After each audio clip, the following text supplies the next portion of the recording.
कल हमने किया था फीफो मेथड, जैसे कि फर्स्ट इन फर्स्ट आउट। आज हम कर रहे हैं LIFO. LIFO means last in first out. जो लास्ट में आया है वो पहले जाएगा। सेम वही पिछला कल वाला एग्जाम्पल है ये वाला। पहले 100 वाले लिए थे, फिर 150 वाले लिए थे। ये देखो, एक हमने 100 वाले आए थे सबसे पहले, फिर 150 वाले आए थे। अब हमने इशू करने हैं 8 को, 200 इशू करने हैं। तो अब हम पहले कौन से इशू करेंगे? 150 वाले करेंगे, जो लास्ट में आए थे वो वाले। 150 वाले सारे कर दिए। 100 वालों में से 50 किए, क्योंकि 200 करने थे ना टोटल। तो अब हमारे पास 100 वाले 50 कर दिए, तो 50 बचे 100 वाले। ठीक है, देन फिर 300 न्यू आए। 250 देने थे। 50 पिछले भी पड़े थे, लेकिन हमने ये नहीं दिए। हमने कौन से दिए? 300 में से 250 दिए। जो नए आएंगे वो पहले जाएंगे। Last in first out, last वाले पहले जाएंगे। Then weighted average cost method का क्या है? Cost of good available for sale divide by unit available for sale. दोनों को डिवाइड करके कॉस्ट यूनिट निकाल लेनी है।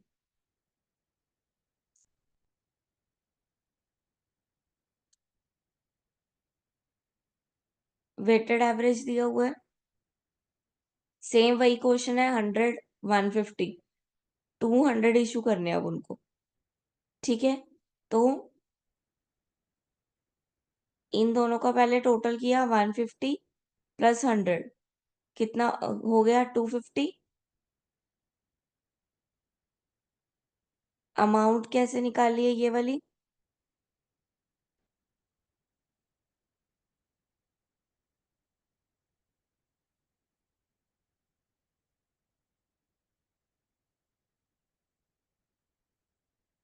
ये वाले मेथड से।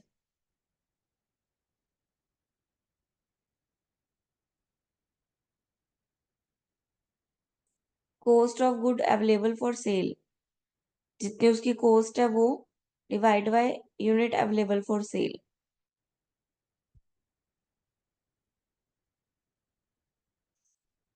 इन दोनों की कॉस्ट जितनी बन रही है, 175 प्लस 225, दोनों को प्लस कर दिया, बने 400। 400 डिवाइड बाय 250, तो कितने अमाउंट आ गई हमारी? 160। That is a weighted average method से निकाली हुई अमाउंट। तो अब हमने जो भी इशू करना है वो कितने रेट पे करना है? 160 पे करना है।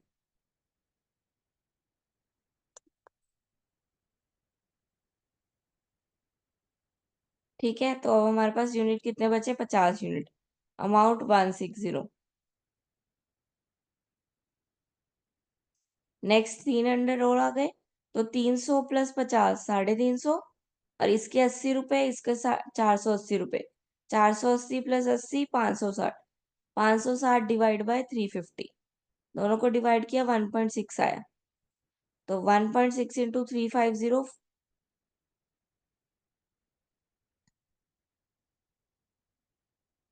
देन अब जब भी इशू करने हैं तो कौन सी अमाउंट पे करने हैं? जो हमने वेटेड एवरेज करके निकाली है, 1.6।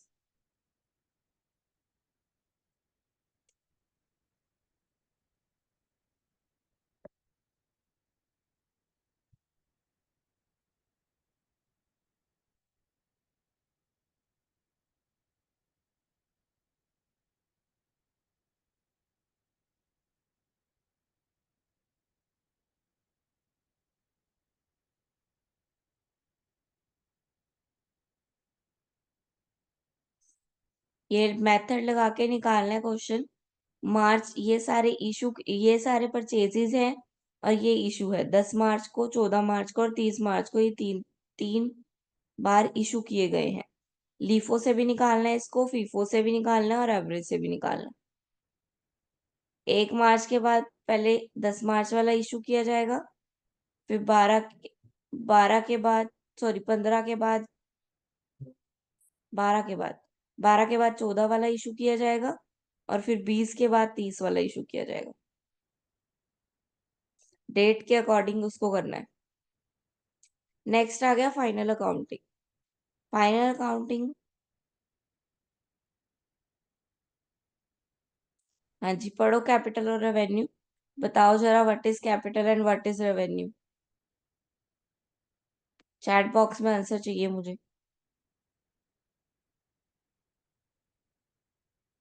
पढ़ो इसको और आंसर दो।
हाँ जी, क्या समझ में आया?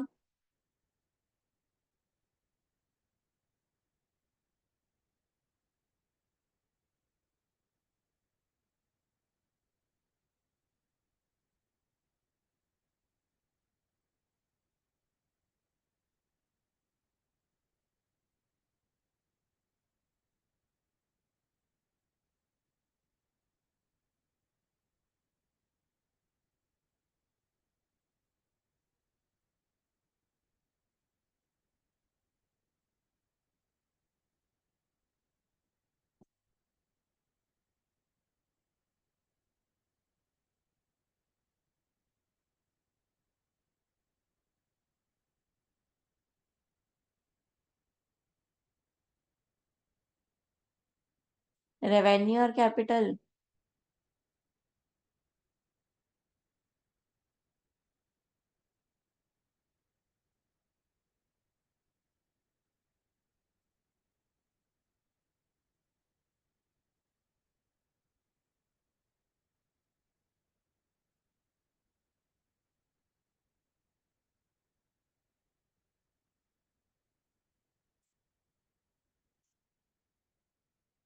हाँ जी, आप अपनी भाषा में भी बता सकते हो, जरूरी नहीं है स्पेसिफिक इंग्लिश ही बोलनी है। कैपिटल क्या होता है?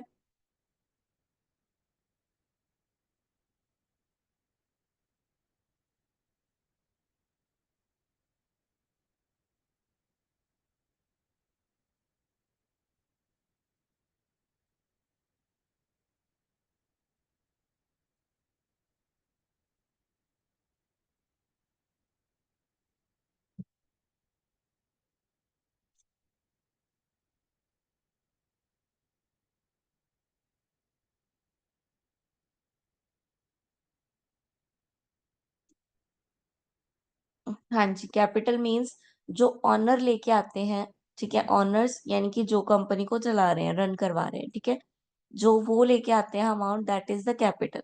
और रेवेन्यू जो हम बिजनेस की एक्टिविटी को परफॉर्म करने के बाद जनरेट करते हैं, यानी कि प्रॉफिट जो हम जनरेट करते हैं, इनकम जो जनरेट करते हैं, उसको बोलते हैं रेवेन्यू। और एक्सपेंडिचर क्या होता है? जो हमारे डेली वर्क के लिए खर्चे होते हैं, ठीक है, जो डेली खर्चे होते हैं हमारे, जो हम खर्च करते हैं, ठीक है। कैपिटल एक्सपेंडिचर जो कैपिटल पे एक्सपेंड किया जाता है, कैपिटल पे खर्चा किया जाता है, यानी कि एसेट खरीद लिए जाते हैं, वो हो गए कैपिटल एक्सपेंडिचर।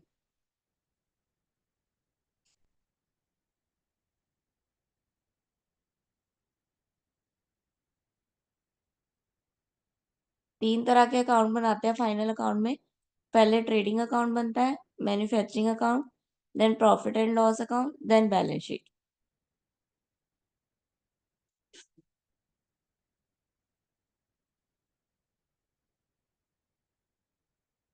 ये सबसे पहले आ गया ट्रेडिंग अकाउंट, मतलब कि मैन्युफैक्चरिंग अकाउंट, मैन्युफैक्चरिंग है, तो इसमें सारा अमाउंट जो होगा वो रिलेटेड टू फैक्ट्री होगा। ठीक है, जो भी फैक्ट्री में हो रहा है, फैक्ट्री में क्या दिए जाते हैं, वेजेस दिए जाते हैं। ठीक है, फैक्ट्री में मशीन के ऊपर खर्चे किए जाते हैं, French and carriage, customer and insurance. ठीक है, water, gas, electricity, import duty, shipping. ठीक है, ये सारे चार्जेस कहाँ आते हैं, फैक्ट्री में आते हैं। और सबसे पहले ओपनिंग स्टॉक आएगा, देन परचेजेस आएगा, परचेजेस में से परचेजेस रिटर्न माइनस हो जाएगी। दूसरी साइड सेल्स आएगा, सेल्स में से सेल्स इनवर्ड यानी कि सेल्स रिटर्न माइनस हो जाएगी। Then closing stock and then amount carried forward. अगर तो लॉस हुआ तो क्रेडिट साइड पे, अगर प्रॉफिट हुआ तो डेबिट साइड पे।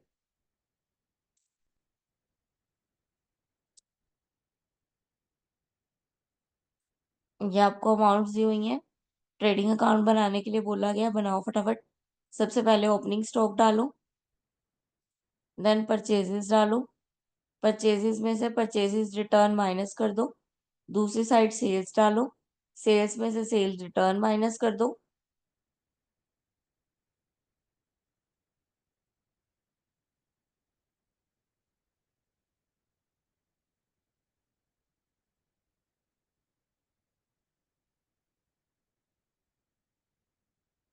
देन एक्सपेंसेस डालो, marine insurance, carriage, other direct expense. Carriage inward expense तो नहीं हुआ।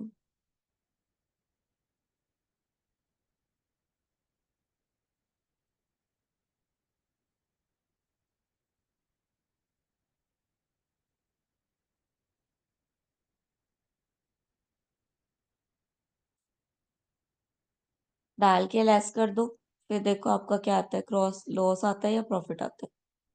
ग्रॉस लॉस आया इनका तो।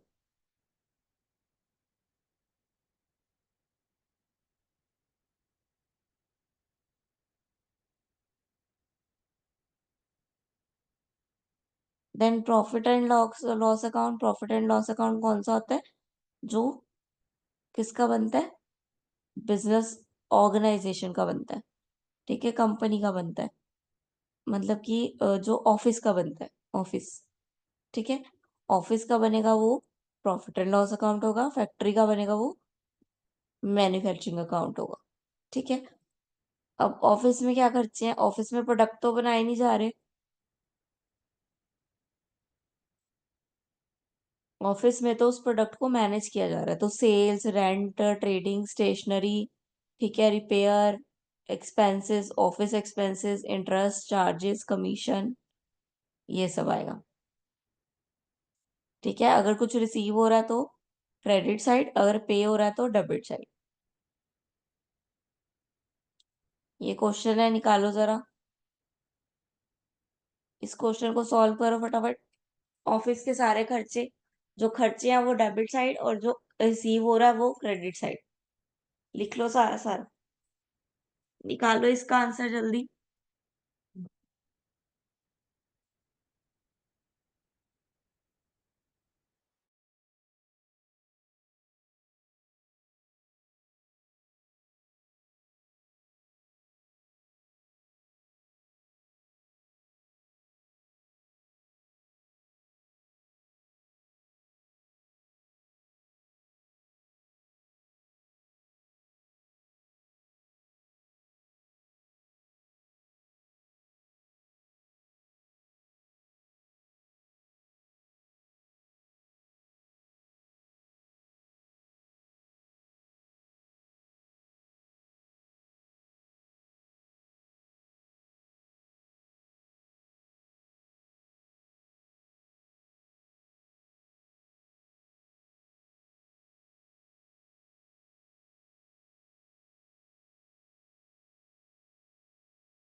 हाँ जी, सबका आंसर यही आया, नेट लॉस 24,400।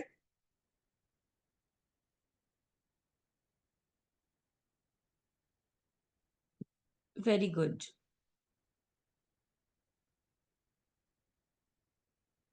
देन कुछ एडजस्टमेंट्स भी होती हैं कुछ चीजों की, like outstanding income. Outstanding income क्या है?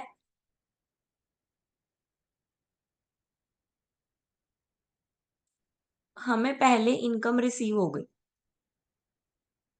ठीक है, इनकम थी, हमने पहले दे दी, मान लो वेजेस हैं, हमने पहले उनको पे कर दिया, देन वो आउटस्टैंडिंग इनकम हो गई। या हमारे पास सेल्स आनी थी, वो पहले ही सेल्स हुई थी, उसकी अमाउंट पहले ही हमें एडवांस में मिल गया कुछ, ठीक है, तो आउटस्टैंडिंग हो गई। वो क्या होगा, अगर तो गिवन आउटसाइड, अगर हमने बाहर दिए तो क्रेडिट, अगर इनसाइड आ रहा है तो एसेट बैलेंस में जाएगा, ठीक है। आउटस्टैंडिंग अगर इनसाइड आ रहा है तो वो बैलेंस शीट पे जाएगा, और अगर बाहर जा रहा है तो क्रेडिट साइड जाएगा। इसी तरह आउटस्टैंडिंग एक्सपेंस है, अगर बाहर जा रहा है तो बैलेंस शीट में लाइबिलिटी साइड ऐड होगा, और अगर अंदर आ रहा है तो बैलेंस शीट में लाइबिलिटी साइड।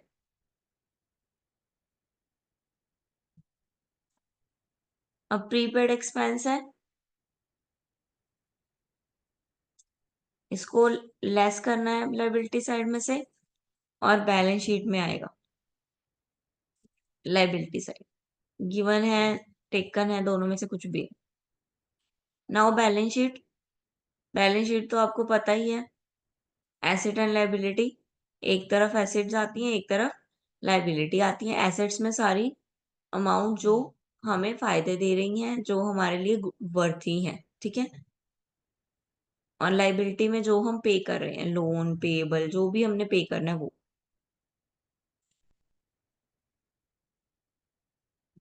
ठीक है, लिख के दिया होगा लाइबिलिटी और एसेट्स।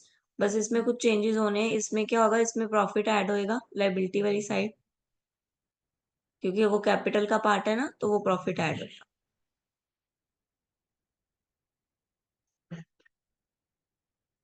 ये एक फुल फ्लेज क्वेश्चन है आपको दिया हुआ,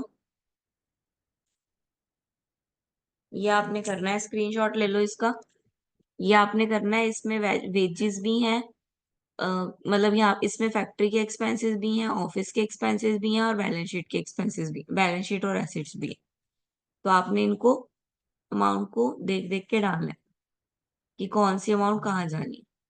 डेटर एसेट में जाएंगे, ओपनिंग स्टॉक मैन्युफैक्चरिंग अकाउंट यानी कि ट्रेडिंग अकाउंट में जाएगा, land and building asset capital liability, rent receive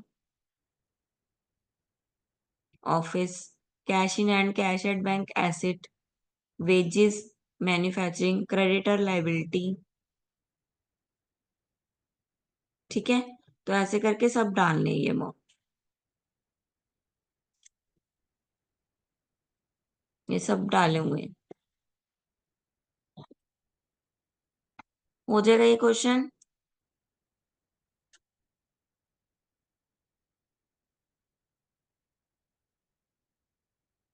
okay, ये क्वेश्चन आपने करना है, कल मैं आपसे इसका आंसर पूछूंगी।